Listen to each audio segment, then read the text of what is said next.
అందరికీ నమస్కారం అండి. జగద్గురు శ్రీకృష్ణ ఛానల్కి స్వాగతం. ఈరోజు చైత్ర సోమవారం. ఈ సోమవారం రోజున శ్రీకాళహస్తీశ్వర స్వామి యొక్క చరిత్ర గురించి తెలుసుకుందాం. ఎవరైతే భక్తి శ్రద్ధలతో ఈ శ్రీకాళహస్తీశ్వర స్వామి యొక్క చరిత్ర తెలుసుకుంటారో వారికి శివానుగ్రహం కలుగుతుంది. కథ: ఆంధ్రప్రదేశ్లోని చిత్తూరు జిల్లాలో గల శైవ క్షేత్రాలలో ఒకటైన దక్షిణ కైలాసంగా ప్రసిద్ధిగాంచిన పట్టణం శ్రీకాళహస్తి. ఈ క్షేత్రం ఆధ్యాత్మిక నగరంగా ప్రసిద్ధిగాంచిన తిరుపతి పట్టణానికి సుమారు 36 కిలోమీటర్ల దూరంలో ఉంది. ఇది యుగాల నాటి నుంచి ప్రసిద్ధిగాంచినది. దీనిని సత్యవ్రత భాస్కర క్షేత్రమని, సద్యోముక్తి క్షేత్రమని మరియు శివానందకైన క్షేత్రమని అంటారు. ఈ స్వామి పంచభూత లింగాలలో ఒకరైన వాయులింగేశ్వరుడు. చిదంబరంలో ఆకాశలింగం, జంబుకేశ్వరంలో జలలింగం, కాంచీపురంలో పృథ్వీలింగం మరియు అరుణాచలంలో అగ్నిలింగం మిగిలినవి. ఈ క్షేత్రంలో వెలిసిన అమ్మవారు అంబాత్రయంలో జ్ఞానప్రసూనాంబ ఒకరు. శ్రీశైలంలో భ్రమరాంబ అమ్మవారు మరియు ద్రాక్షారామంలో మాణిక్యాంబ అమ్మవారు. ఇక్కడున్న స్వామివారు వర్తులాకారంగా కాకుండా చతురస్రాకారంలో ఉంటారు. ఇక్కడ వెలిసిన స్వామిని శ్రీకాళహస్తీశ్వర స్వామిగా ప్రసిద్ధిగాంచారు. ఈ లింగాకారంలో పైభాగాన పాము పడగలు, అడుగు భాగాన సాలీడు మరియు సాలీడుకు ఇరువైపులా 2 ఏనుగు దంతాలు ఉంటాయి. క్రింది భాగంలో పానవట్టం ఉంటుంది. శ్రీ అనగా సాలిపురుగు, కాళ అనగా సర్పము మరియు హస్తి అనగా ఏనుగు. ఈ 3 జీవాల పేరుతోనే ఈ క్షేత్రం పేరు వచ్చింది. ఈ క్షేత్రం వాయులింగ క్షేత్రం అనడానికి గుర్తుగా స్వామివారి ఆలయంలో గల దీపాలలో ఒకటి కదులుతూ ఉంటుంది, రెండవది నిశ్చలంగా ఉంటుంది. స్వామి నుండి వచ్చే ఉచ్ఛ్వాస నిశ్వాసల వలన కదులుతూ ఉంటుంది అని ప్రతీతి. దీనిని పరిశీలించడానికి ఆనాటి బ్రిటిషు వారు గర్భగుడి తలుపులు మూసి ఉంచారు. ఎక్కడా గాలిపోకుండా ఉదయం తలుపు తెరిచేసరికి అన్ని దీపాలు ఆరిపోయి ఉన్నాయి. ఆ ఒక్క దీపం తప్ప. అది స్వామివారికి పక్కనున్న దీపం. పుత్రశోకానికి గురి అయిన వశిష్ఠ మహామునికి పరమశివుడు పంచముఖ నాగలింగేశ్వర స్వామిగా దర్శనమిచ్చాడు. ఆ నాగరూపమనే విధాత బ్రహ్మదేవుడు కూడా అర్చించాడని ప్రతీతి. ఆ నాగరూప కారణంగా ఈ క్షేత్రం సర్పదోష, రాహుకేతు గ్రహదోష నివారణ క్షేత్రంగా విరాజిల్లుతుంది. ఈ లింగానికి ముందర నవగ్రహ కవచం ఉంచుతారు. సూర్యచంద్రులు గ్రహణాల సమయంలో అన్ని దేవాలయాలను మూసి ఉంచిన శ్రీకాళహస్తీశ్వర దేవాలయాన్ని మూసి ఉంచరు. ఈ దేవాలయ నిర్మాణంలో ఒక ప్రత్యేకత ఉంది. ఈ క్షేత్రంలో వెలిసిన వినాయకుడు, పరమశివుడు, అమ్మవారు మరియు దక్షిణామూర్తి ఒక్కొక్క దిక్కులో ఉండి చతుర్విధ పురుషార్థాల సిద్ధి లభిస్తుందని విశ్వాసం. పాతాళ విఘ్నేశ్వరుడు ఉత్తర ముఖముగాను, దక్షిణామూర్తి దక్షిణ ముఖంగాను, జ్ఞాన ప్రసూనాంబ అమ్మవారు తూర్పు దిక్కుకు మరియు శ్రీకాళహస్తీశ్వరుడు పశ్చిమ దిక్కుగా ఉంటారు. 80,000 జీవరాశులలో ఉత్తమమైనది నరజన్మ ఒక్కటే. జంతునామం నరజన్మ దుర్లభం. కాశీ క్షేత్రంలో వలె శ్రీకాళహస్తి క్షేత్రంలో మరణించిన వారికి పరమశివుడు వారి చెవులో ఓంకార మంత్రమును, తారక మంత్రమును ఉపదేశించి వారికి మోక్షం నిచ్చుకొనని భక్తుల ప్రగాఢ విశ్వాసం. 4 దిక్కుల 4 గోపురాలు మరియు 120 అడుగుల ఎత్తుగల రాజగోపురం ఉన్నాయి. అంటే ఆ కాలంలో శ్రీకృష్ణదేవరాయలు కట్టించినది. స్వామి గ్రామోత్సవం ఈ గోపురం నుండే మొదలవుతుంది. ఆలయానికి చేరుకోవటానికి ముందుగా తేరు వీధికి ఎదురుగా ఉన్న భిక్షాల గోపురం నుండి వస్తాడు. జంగమరూపుడైన శివుడిని సేవించి తరించిన దేవదాసి బిచ్చాలు దీనిని కట్టించింది. ఈ గోపుర నిర్మాణం యాదవ నరసింహరాయల కాలంలో జరిగిందని అంటూ ఉంటారు. తూర్పు గోపురాన్ని బాల జ్ఞానాంబి గోపురమని, ఉత్తర గోపురాన్ని శివయ్య గోపురమని, పశ్చిమ దిక్కున తూర్పు దిక్కుకు మరియు శ్రీకాళహస్తీశ్వరుడు పశ్చిమ దిక్కుగా ఉంటాడు. పశ్చిమ దిప్పు గోపురాన్ని తిరుమంజన గోపురం అని అంటారు. తిరుమంజన గోపురానికి కుడివైపున సూర్య పుష్కరిణి, ఎడమ వైపున చంద్ర పుష్కరిణి ఉన్నాయి. స్వామి అభిషేకానికి, వంటకి నీటిని సూర్య పుష్కరిణి నుండి తీసుకువెళ్తారు. ఈ గోపురం నుండి సువర్ణముఖి నదికి వెళ్ళవచ్చును. దక్షిణ గోపురం నుండి కన్నప్ప కొండకు, బ్రహ్మగుడికి వెళ్ళవచ్చు. శ్రీకాళహస్తి పట్టణం కళలకు కాణిచి. దేవాలయంలో ఉన్న శిల్ప సౌందర్యం వర్ణనాతీతం. పొడవైన స్తంభాలతో అలరారే దేవాలయం నిర్మాణం ఎంతో ఆకట్టుకుంటుంది. శ్రీకాళహస్తి అనగానే అందరికీ గుర్తు వచ్చేది మహారాజ గోపురం. ఈ పట్టణానికి మకుటాయమానంగా నిలిచిన ఈ గోపురం నిర్మాణం వెనుక ఒక కథ ఉంది. సరికొత్త దక్షిణ భారతదేశంలో తన విజయయాత్రకు చిహ్నంగా శ్రీకాళహస్తిలో స్వర్ణముఖి నది ఒడ్డున 1516లో రాజగోపురం నిర్మించారు. 96 అడుగుల పొడవు, 64 అడుగుల వెడల్పు, 7 అంతస్తులతో 144 అడుగుల ఎత్తులో దీనిని నిర్మించారు. ఈ గోపురాన్ని ఎలాంటి పునాదులు లేకుండా ఇసుకపైనే దీనిని నిర్మించడం విశేషం. ఈ గోపురం కట్టేటప్పుడు కూలీలకు డబ్బులు ఇచ్చేవారు కాదు. కానీ రోజు వారి పని పూర్తయిన తర్వాత కాంచనముఖరి నదిలో స్నానం చేసేవారు. శివయ్యకు నమస్కరించి ఇసుకలో తప్పగా వారి కష్టానికి తగ్గ ప్రతిఫలం బంగారు రూపంలో దక్కేదని ఒక ప్రచారంలో ఉంది. శ్రీకాళహస్తి క్షేత్రానికి చుట్టూ సుమారు 15 కిలోమీటర్ల పరిధి వరకు ఈ గోపురం కనిపించేది. ఈ రాజగోపురం కాలక్రమేణా శిథిలావస్థకు చేరుకుంది. చివరికి 2010 మే 26వ తేదీన కుప్పకూలిపోయింది. సుమారు 500 సంవత్సరాల పాటు రాజ టీవీతో వెలుగొందిన రాజగోపురం పడిపోవటం స్థానికుల మనసులో విషాద ఛాయలు నెలకొన్నాయి. ఈ గోపురం కూలిపోవటంతోనే శ్రీకాళహస్తి క్షేత్రమే కళకోల్పోయింది. శ్రీకాళహస్తిలో రాజగోపురం చరిత్రకే పరిమితమని అంతా అనుకుంటున్న సమయంలో నవయుగ నిర్మాణ సంస్థ తన సొంత ఖర్చులతో రాజగోపుర పునర్నిర్మాణానికి ముందుకు వచ్చారు. ఆనాటి ముఖ్యమంత్రి కొణిజేటి రోసయ్య రాజగోపుర పునర్నిర్మాణానికి భూమి పూజ చేశారు. నిర్ణీత వ్యవధిలో గోపుర నిర్మాణం పూర్తి అయితే క్షేత్రస్థాయిలో పలు సమస్యల కారణంగా గోపుర నిర్మాణంలో జాప్యం చోటు చేసుకుంది. ఎట్టకేలకు అధికార యంత్రాంగం, ప్రజాప్రతినిధుల జోక్యంతో బాధితులు రాజీకి వచ్చారు. గోపుర బాధితులకు పరిహారం కూడా చెల్లించారు. ఆ తర్వాత గోపుర పనులను నవయుగ నిర్మాణ సంస్థ వేగవంతం చేసి నిర్మాణాన్ని పూర్తి చేసింది. వాయులింగ క్షేత్రమై శ్రీకాళహస్తికి పూర్వపు రాజవైభవం మళ్లీ వచ్చింది. నవయుగ నిర్మాణ సంస్థ సుమారు 50 కోట్ల ఖర్చుతో నూతనంగా నిర్మించిన రాజగోపురం ఆవిష్కరణకు సిద్ధమైంది. జనవరి 2017 19వ తేదీన ఈ గోపురం వద్ద గురువారం నుంచి విశ్వ కళ్యాణ శాంతి మహాయజ్ఞం చేపట్టారు. నవయుగ సంస్థ నూతనంగా నిర్మించిన రాజగోపురం రాజసం వట్టిపడేలా శ్రీకృష్ణదేవరాయల కాలంలో ఎలా నిర్మించారో అదే తరహాలో పునర్నిర్మించారు.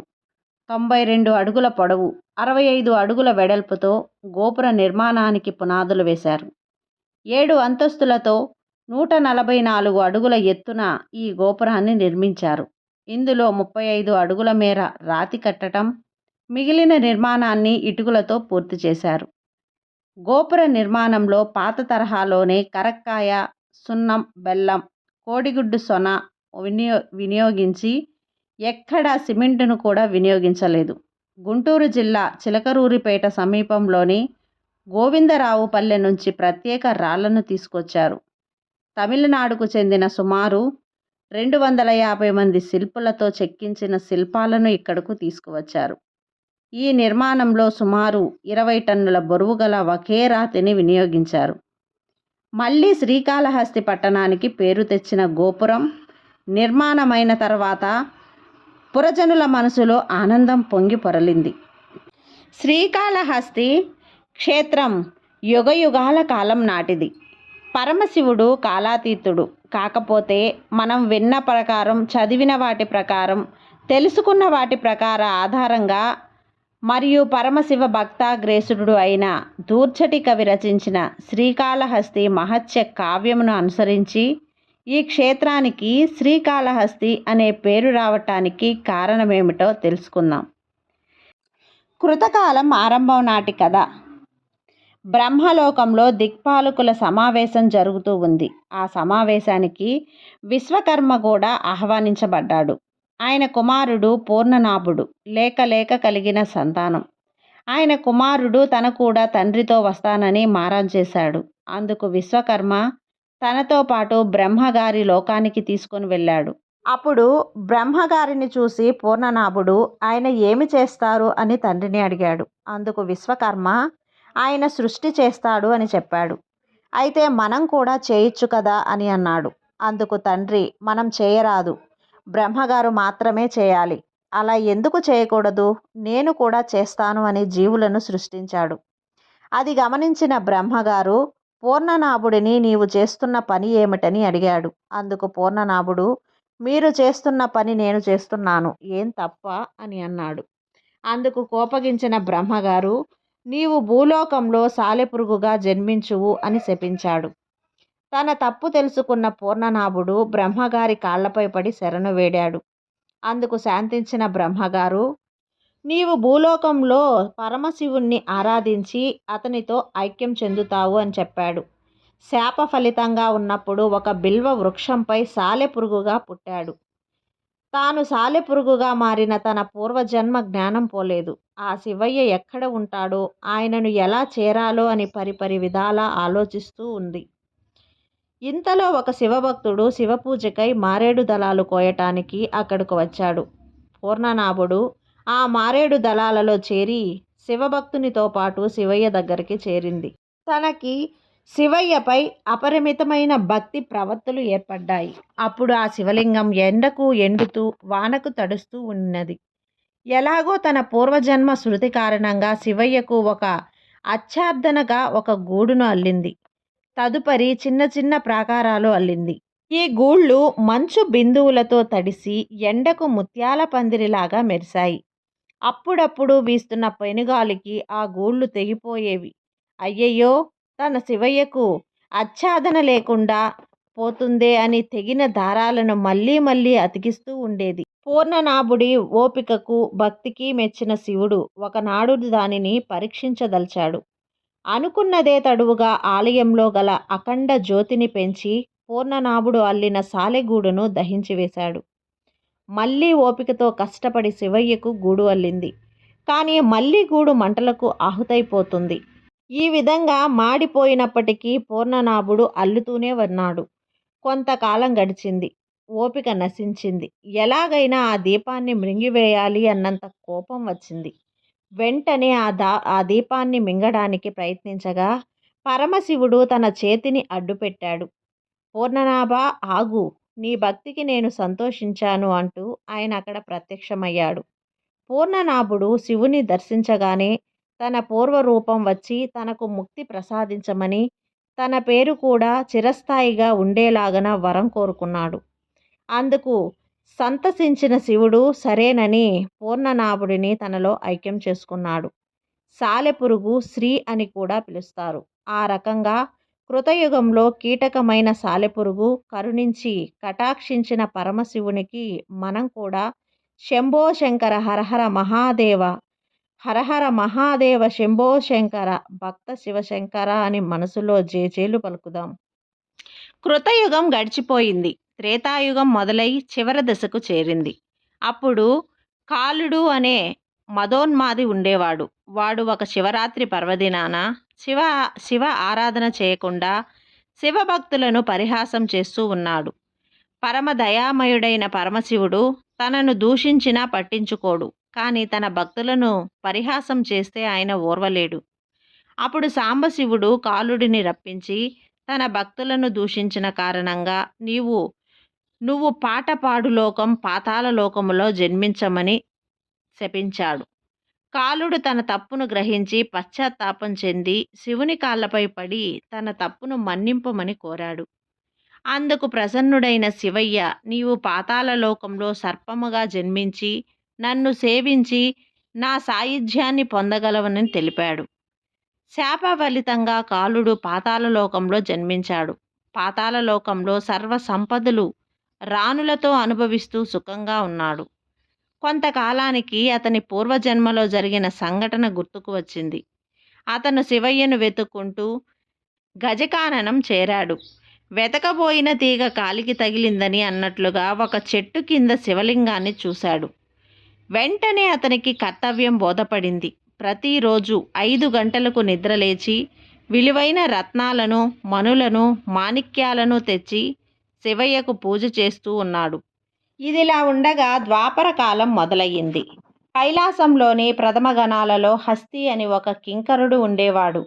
అతడు పరమ అహంకారి. అతడు పరమశివుని దర్శనం చేసుకోవాలని బయలుదేరారు. అక్కడున్న ద్వారపాలకులు శివపార్వతులు ఏకాంత సమయంలో ఉన్నారు, వారిని దర్శించుకోవటం కుదరదు అని చెప్పాడు. వారి మాటలు కూడా లెక్క చేయకుండా శివపార్వతుల ఏకాంతంలో ఉండగా దర్శించుకున్నాడు. ఆగ్రహించిన శంకరుడు హస్తిని వినయ విధేయతలు లేని కారణాన భూలోకంలో మదపటేనుగువై పుట్టమని శాపమిచ్చాడు. శివుని శాపంగా హస్తి మదపుటేనుగై భూలోకంలో జన్మించింది. ఒకరోజు అది ఆడ ఏనుగులతో విహారం చేస్తూ గజకాకనంలోకి శివలింగాన్ని చూసింది. గత స్మృతులు గుర్తుకు వచ్చాయి. ఆనందంతో పరవశించిపోయింది. శివయ్య మీద భక్తి ప్రవర్తులు పుట్టుకొచ్చాయి. వెంటనే తాను స్నానం చేసి తొండం నిండుగా నీరు నింపుకుంది. చుట్టుపక్కల ఉన్న మారేడు దళాలను సేకరించింది. కలువ పూలను తెచ్చింది. అప్పటికే పెట్టియున్న రంగురాళ్లను తొలగించి తన తొండంతో తెచ్చిన నీటితో అభిషేకం గావించి మారేడు దళాలు, కలువ పూలను శివయ్యకు అలంకరించింది. కన్నార్పకుండా శివయ్యనే చూస్తూ ఎంత అందంగా ఉన్నావయ్యా అని మురిసిపోయింది. మళ్ళీ రేపు వస్తానంటూ వెళ్ళిపోయింది. మరునాడు తెల్లవారింది. కాలుడు నిద్రలేచి శివయ్యను చేరాడు. తన పూజించిన మనులన్నీ నేలపాలై ఉండటం గమనించింది. లింగంపై ఆకులు, అలములు, పండ్లు ఉండటం గమనించింది. తన మనసు కలత చెందింది. తాను ఎన్నో విలువైన మణిమాణిక్యాలు ఉంచితే ఎవడో గిట్టనివాడు వాటిని తొలగించి చెత్తను తీసుకువచ్చి పెట్టాడు అనుకుంది. కాలుడు ఆ చెత్త తొలగించి తన తెచ్చిన మణిమాణిక్యాలు మరియు పచ్చలు తెచ్చి అలంకరించింది. అప్పుడే సూర్యోదయం కావటంతో ఆ మణులపై పడిన సూర్యకిరణాల కారణంగా శివలింగం వివిధ రంగులలో మెరిసిపోయింది. ఆహా, ఈ రంగుల కాంతితో ఎంత సుందరంగా ఉన్నావో అని సంతసించింది. మరుసటి రోజున ఏనుగు వచ్చి చూసింది. తాను శుభ్రంగా అభిషేకం చేసి మారేడు దళాలు, కలువ పూలతో పూజ చేస్తే ఎవడో దుర్మార్గుడు వాటిని తొలగించి రాళ్ళు రప్పలు తెచ్చి పెడుతున్నాడు అంటే ఎంతో బాధపడింది. వెళ్ళి మారేడు దళాలు, ఎర్రని కలువ పూలు తెచ్చి మళ్ళీ అభిషేకం చేసి పూజ చేసుకుంది. ఇలా రోజులు గడుస్తూ ఉన్నాయి. ఏనుగులు, పాములు పూజలలో మార్పు లేదు. పాము శివయ్యతో, ఏమయ్యా, నీకు నేను తెచ్చిన అమూల్యమైన మణుల కంటే ఆ చెత్త ఎక్కువైందా? నా పూజా వ్రతము అంతా వ్యర్థమైపోయింది. శివయ్య, నా పూజ నీకు నచ్చలేదా? ఆ దుర్మార్గుడి చెత్త ఎక్కువైందా అని పరిపరి విధాలా బాధపడింది. ఎలాగైనా ఆ దుర్మార్గుడిని అంతు చూడందే నా పగ చల్లారదు అనుకొని ఇల్లు చేరింది. పాము పగతో తల్లడిల్లిపోయింది. రాత్రంతా పాము కోపం కారణంగా నిద్ర పట్టలేదు. తన రాణులు తెచ్చి ఇచ్చిన పాలు సైతం తృణీకరించింది. ఇది ఇలా ఉండగా పాము వెళ్ళిన కొంతసేపటికే ఏనుగు రానే వచ్చింది. తన మనసు కోపంలో కుతూహలాడిపోతుంది. అది కూడా శివయ్యను నిలదీసింది. నీకు నల్ల రాళ్ళు, నల్ల కలువల, నా ఎర్రని రాళ్ళు, ఎర్ర కలువల, వాడెవడో రాళ్ళు పెట్టి పూజిస్తుంటే నీవెలా ఊరుకుంటున్నావయ్యా? అవునులే, నేను శుచిగా శుభ్రంగా తెచ్చి అభిషేకం చేయించి మంచి పువ్వులు నీకు ఇష్టమని మారేడు దళాలు తెచ్చి పూజిస్తూ ఉన్నాను. నా పూజ కన్నా వాడెవడో తెచ్చి పెట్టే రాళ్లే ఎక్కువైపోయాయి అని అంటూనే మళ్ళీ పూజ చేసింది. నేను ఎలాగైనా ఆ దుష్టుడిని కనిపెట్టి అంతం చేస్తానని ప్రతిజ్ఞ చేసి వెళ్ళిపోయింది. అప్పుడప్పుడే తెల్లవారుతోంది అని పాము, ఏనుగు ఎదురు చూస్తూ ఉన్నాయి. ఎప్పుడెప్పుడు వెళ్ళి తన శత్రువు పని పడదామా అని రాత్రంతా నిద్ర లేకుండా ఉన్నాయి. పాము తన మనసులో తన పూజను భగ్నం చేస్తున్న వాడెవడైనా వాడిని చంపడమో లేక శివుని ఎదురుగా చంపడమో అని తలసిపోయింది. అక్కడ ఏనుగు తన మనసులో ఎలాగైనా తన పూజను పాడు చేస్తున్నవాడు ఎవరైనా ఓడని వాడు యువ పురుషునికి పంపమనడమో లేక తనను తాను పరమేశ్వరునికి అర్పణ చేసుకోవటమో చేయాలని అనుకుంది. అంతలో తెల్లవారింది. పాతాళ లోకం నుంచి పాము బయలుదేరింది. చిన్నగా శివయ్యను చేరింది. తన మనసులో కోపంతో ఊగిపోతుంది. ఆ దుర్మార్గుడైన వాడు నా పూజను పాడు చేశాడు. శివయ్యపై వేసి ఉన్న మారేడు దళాలలో చిన్నగా మారిపోయి దాక్కునింది. ఏనుగు నెమ్మదిగా అడుగులో అడుగు వేసుకుంటూ శివలింగాన్ని చూసింది. నిన్న తాను చేసిన పూజ చెక్కు చెదరకుండా అలాగే ఉండటం చూసి ఎంతో సంతోషించింది. తన శత్రువు రాలేదు, భయపడి ఉంటాడు అనుకున్నది. వెంటనే అది మారేడు దళాలు, ఎర్ర కలువలు, తెల్ల కలువ పువ్వులు కోసుకుంది. ఆడ ఏనుగులు తన వెంట రాకపోయినా తన మదన తాపము తీరిపోయింది. తామర తూళ్ళు తినకపోయినా తన ఆకలి పోయింది. మనసు ఆనందలోకాలలో విహరించసాగింది. తను పూజ చేయటానికి పూనుకున్నది. నిన్నటి పూలు ఆకులు తొలగించడానికి సిద్ధపడింది. తొండాన్ని పానవట్టం పైకి పోనించి అదే తనకైనా ఎదురు చూస్తున్న పాము దొరికాడురా అని తొండంలోకి దూరిపోయింది. ఏనుగు అది గమనించేలాగా తలలో దూరిపోయింది. ఆ అనుకోని సంఘటనకు బీతిల్లిన ఏనుగు దిక్కులు పిక్కటిల్లేలా గీంకారం చేసింది. ఆ శబ్దానికి అరణ్యంలోని జంతువులన్నీ కలవరపడ్డాయి. దిక్కుతోచని తలలో దిక్కుకు పరిగెత్తింది. ఆ బాధను భరించలేక ఏనుగు కనబడిన చెట్టుకు తన తలను బాదుకొని సాగింది. అయినా తలనొప్పి తగ్గలేదు. తను ఈ బాధ భరించలేకపోవటం ఖాయం. చచ్చిపోవాలనుకున్నది. నేను చచ్చినా పాము మాత్రం బతకకూడదు అని తన తొండాన్ని మెలిపెట్టింది. వెంటనే తను పక్కనే ఉన్న పెద్ద బండకేసి తన తల బాదుకోసాగింది. ఆ సంఘటనకు లోపలున్న పాము చనిపోయింది. ఏనుగు తల పగిలి రక్తపు మడుగులో పడిపోయింది. ఉత్తర క్షణంలో పార్వతీ పరమేశ్వరులు ప్రత్యక్షమయ్యారు. వారిని ఆశీర్వదించారు. అవి 2 ప్రథమ గణాలుగా మారిపోయాయి. ఆ ప్రథమ గణాలు శివపార్వతులను ఎన్నో రీతులుగా స్తుతించాయి. స్వామి, మాకీ జన్మలు చాలు, నీలో ఐక్యం చెందాలి, మా పేర్లు స్థిరస్థాయిగా నిలిచిపోయేటట్లు చెయ్యి అని ప్రార్థించాయి. అందుకు సంతోషించిన పరమశివుడు అలాగే అని అన్నాడు. కృతయుగంలో సాలీడు, త్రేతాయుగం, ద్వాపర యుగాలలో పాము, ఏనుగుల పేర్లు వచ్చేలా శ్రీకాళహస్తి అని పేరు ఏర్పడింది. శివపార్వతులు సైతం శివలింగంలోకి ప్రవేశించారు. 3 మూగజీవుల 3 గుణాలకు ప్రతీకలు. సాలీడు తత్వగుణానికి పాము, ఏనుగుల రజోతప గుణాలు కలిగి ఉన్నాయి. ఈశ్వరుడు త్రిగుణాతీతుడు. శ్రీకాళహస్తి క్షేత్రంలో పరమశివుడు శ్రీకాళహస్తి ఈశ్వరుడిగా ప్రసిద్ధి పొందాడు. కాశీలో మరణిస్తే పుణ్యం, శ్రీకాళహస్తిలో కాలు మోపితేనే పుణ్యం. విన్నారు కదండి ఈ రోజుటి శ్రీకాళహస్తీశ్వర చరిత్ర. రేపటి రోజున ఇంకొక విషయం గురించి మీతో షేర్ చేస్తాను. ఈ వీడియో కనుక మీకు నచ్చినట్లయితే లైక్ చేసి సబ్స్క్రైబ్ చేయండి. మరికొంతమంది భక్తులకు షేర్ చేయండి. సర్వే జన సుఖినో భవంతు.